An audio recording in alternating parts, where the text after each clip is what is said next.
नमस्कार दर्शक बंधु शुभ सकाळ। आज हूँ एप्रिल मास 22 तारिख बुधवार। आज मु आपण पाखु ओडिशा तथा देश विदेशर 25टी बछा बछा गुरुत्वपूर्ण खबर नहीं कर आसी। जो खबर गुड़िक आपण माने जानिबा निहाती जरूरी। तेबे एथि मध्यरे सुभद्रा योजना, ration card, Awas Yojana, CM किसान, पीएम किसान, सुना दर, पेट्रोल दर, पाणीपाग, कोरोना अपडेट, नूतन सरकारी योजना एवं गारी बहुत सारा खबर रही। से भिडियो शेष में देखु। ता सहित आप न्यूज को केउ जिलार देखुंत आमको तले कमेंट माध्यम निहाती जनातु। आम चैनल नुआ कर आसते दयाकोर चैनल टी एवं सब्सक्राइब कर दिंतु। पाखर आसुवा बेल आइकन को प्रेस कर रखु जहाँफल बड़ी गुरुत्वपूर्ण खबर आसिले आपण सर्वप्रथम नोटिफिकेशन जरिए पाई पारिबे। तेबे डेरी नक चलतु खबर उपर नजर पकईबा। आज प्रथम खबर 41 लाख चाषी खाता गला 838 कोटी सीएम किसान राशि। मुख्यमंत्री देले बड़ भेटी। तेबे ओडिशार अर्थनीति संस्कृति और समृद्धिर मूल आधार होउछि कृषि।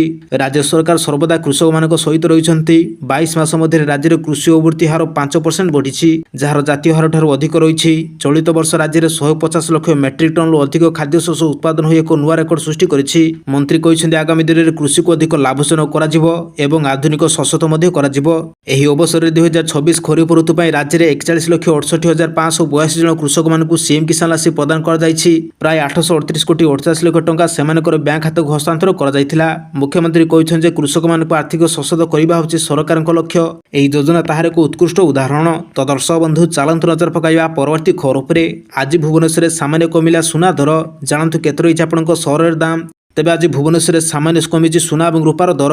आज सुना और रूपा बजार एक बड़ ह्रास देखा मिली जहाँ निवेशक और क्रेता उभयों मध्य उत्साह सृष्टि करिछि। सुना मूल्य ह्रास पाइता बेले रूपा मूल्य एक बड़ ह्रास रेकर्ड कर ऋतु पूर्व यह ह्रास को एक क्रय सुजोग भाव में देखा। आज मल्टी कमोडिटी एक्सचेंज MCX आज 24 कैरेट सुनार मूल्य 3,300 टंका ह्रास पाई जहाँ प्रति 10 ग्राम पिछा 1,50,375 स्थिर होती।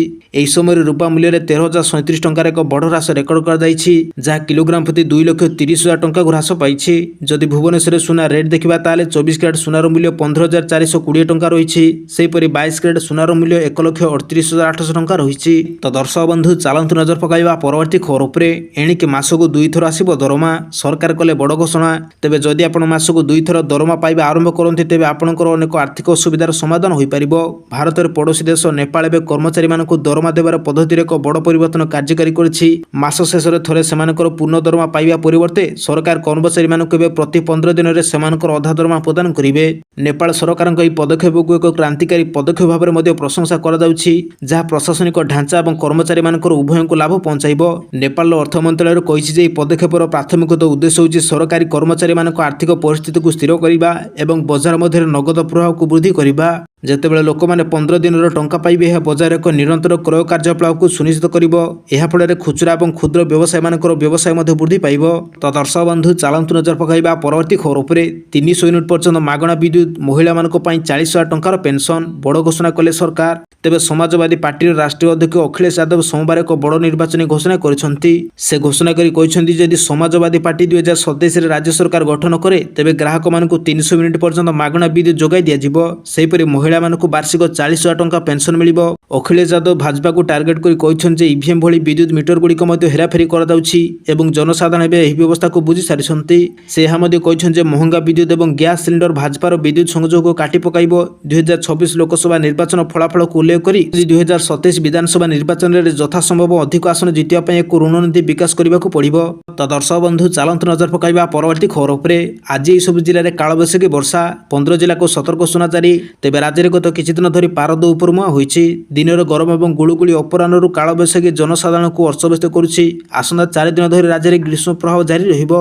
एथिसहित गरम गुळुगुळी समय राज्य में विभिन्न स्थान में कालबैशाखी हेबो बोली आंचलिक पाणीपाग विज्ञान केन्द्र पक्षर सूचना मिली। आज मयूरभंज, केन्दुझर, बालेश्वर, गंजाम, गजपति, रायगड़ा, मालकानगिरी, कोरापुट, भद्रक, कलाहांडी और कंधमाल जिले में गोटे कि 2टी स्थान में घड़घड़ी सहित वर्षा होवार संभावना रही। अपरपक्षे बालेश्वर, भद्रक, जाजपुर, केन्द्रापड़ा, कटक, जगतसिंहपुर, पुरी, खोर्धा, नयागढ़, गंजाम और गजपति जिले में खरा समय को प्रबल गरम और गुळुगुळी जारी रहिबो। आज 14टी स्थान में तापमात्रा 40 डिग्री छुईबो एवं ताठू अधिक रहीपे। तो दर्शक बंधु चलतु नजर पकड़ा परवर्ती खबर उपर। एलपीजी सिलिंडर लागू है नूतन नियम। सिलिंडर नेबाक हेले देबाक पड़िबो डीएससी नंबर। तेबे अमेरिका और ईरान मध्य उत्तेजनार प्रभाव सारा विश्व को चकित करिछि। फलस्वरूप सारा देश में एलपीजी और पेट्रोलियम गैस घोर अभाव देखा जाउछि। या घरोई गैस पाइबार असुविधा, दीर्घ समय अपेक्षा और गैस बुकिंग आड़ अनेक व्यक्ति विरोध में ठकेईर उदाहरण सृष्टि करिछि। एही ସମସ୍ୟାଗୁଡ଼ିକର ସମାଧାନ ପାଇଁ ସରକାର ଗ୍ୟାସ୍ ବୁକିଂ ଏବଂ ବିତରଣ ପ୍ରକ୍ରିୟା ସମୟରେ ଠକେଇର ଶିକାର ହେବାରୁ ରକ୍ଷା କରିବା ପାଇଁ ଏକ ନୂତନ ନିୟମ ପ୍ରଣୟନ କରିଛନ୍ତି। ଏବେ ଗ୍ୟାସ୍ ସିଲିଣ୍ଡର ବୁକିଂ ସମୟରେ ଠକେଇ ରକ୍ଷା ପାଇବା ପାଇଁ ଆପଣଙ୍କୁ DSC ନମ୍ବର ପାଇବେ। ଏହି DSC ନମ୍ବର କିମ୍ବା ବିତରଣ ପ୍ରମାଣୀକରଣ କୋଡ୍